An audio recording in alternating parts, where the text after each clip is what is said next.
Hello বন্ধুরা, তো আজকে যার ছবি আঁকতে যাচ্ছি তিনি হলেন একজন পদার্থবিদ্যার বিজ্ঞানী। ওনার নাম সিভি রমন, চন্দ্রশেখর ভেক্টর রমন। তো তিনি পদার্থবিদ্যায় নোবেল পুরস্কার পেয়েছিলেন আলোর বিচ্ছুরণের জন্যে, কোনো মৌলিক আবিষ্কারের জন্য পেয়েছিলেন। আর তিনি রমন এফেক্টের আবিষ্কার করেছিলেন। তো ওনার ছবি আমি আজকে আউটলাইনটা ড্র করে নিচ্ছি পেন্সিল দিয়ে। পাশে দেখতেই পাচ্ছেন আমি স্ক্রিনে মোবাইল স্ক্রিনে দেখে দেখে আঁকছি। তো আমার সামর্থ্য অনুযায়ী আমি চেষ্টা করব যতটা পারি সিভি রমনের স্যারের ছবিটা আমি ভালোভাবে ফুটিয়ে তোলা। তো আমি আউটলাইন হয়ে যাওয়ার পর স্কিনে কালারটা করছি। তো এখানে স্কিন কালারও একটু মেটে হলুদ কালার মিশিয়ে আমি একটা কালার করেছি।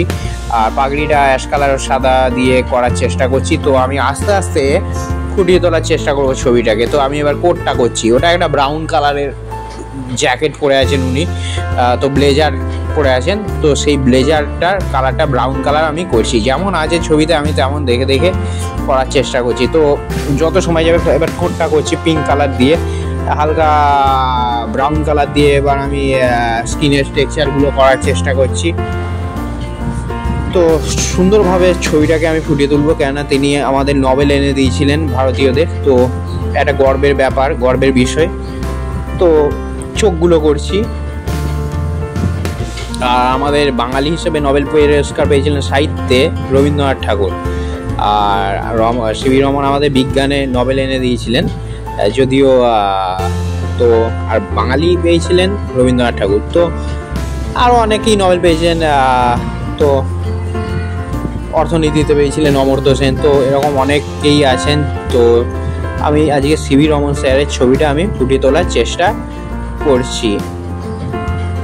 তো নাকটা আমি করলাম, ঠোঁটটা করছি, এই ডিটেলিংগুলো করার চেষ্টা করছি। যত লেয়ারের পর লেয়ার চাপাতে হবে, ওয়াটার কালার মানে একটা লেয়ারের পর আর একটা লেয়ার চাপিয়ে ছবিটাকে ফুটিয়ে তুলতে হবে। এবার যত ভালো পাতা হবে, যত জিএসএম যুক্ত পাতা হবে, তত মোটা পাতা হবে, তত ছবিতে তুমি লেয়ার চাপিয়ে যেতে পারবে। তো আমার পাতাগুলো একটু পাতলা, তাই আমি লেয়ারটা কম দেওয়ার চেষ্টা করি, তার মধ্যেই আমি ছবিটাকে সুন্দরভাবে ফুটিয়ে তোলার চেষ্টা করি।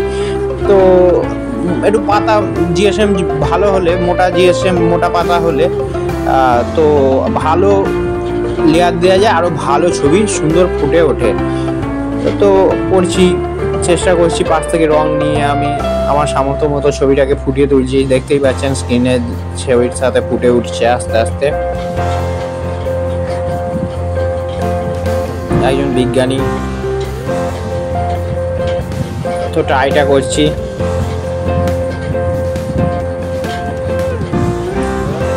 যতটা সম্ভব ফুটিয়ে তোলা যায় আমি ছবিটাকে ফুটিয়ে তুলছি। ব্যাকগ্রাউন্ডে আমি প্যাস্টেল ইউজ করছি। তো প্যাস্টেল দিয়ে আগে করে নিচ্ছি। এরপর আমি এর উপরে একটু শ্যাপ গ্রিন দেবো, সাইডে শ্যাপ গ্রিন দিচ্ছি সাইডগুলো। তারপরে আবার ব্ল্যাক দেবো, তো ব্যাকগ্রাউন্ডটা যাতে সুন্দর লাগে। তো এবার মিশাচ্ছি, আমি মিশিয়ে দিচ্ছি ব্লেন্ডিং স্ট্যাম্প দিয়ে। কখনো কটন বাদ দিয়েও মেশানো যেতে পারে, যেটা আপনার ইচ্ছা। তো ছবিটা আস্তে আস্তে ফুটে উঠেছে সুন্দরভাবে। তো মোটামুটি কমপ্লিট।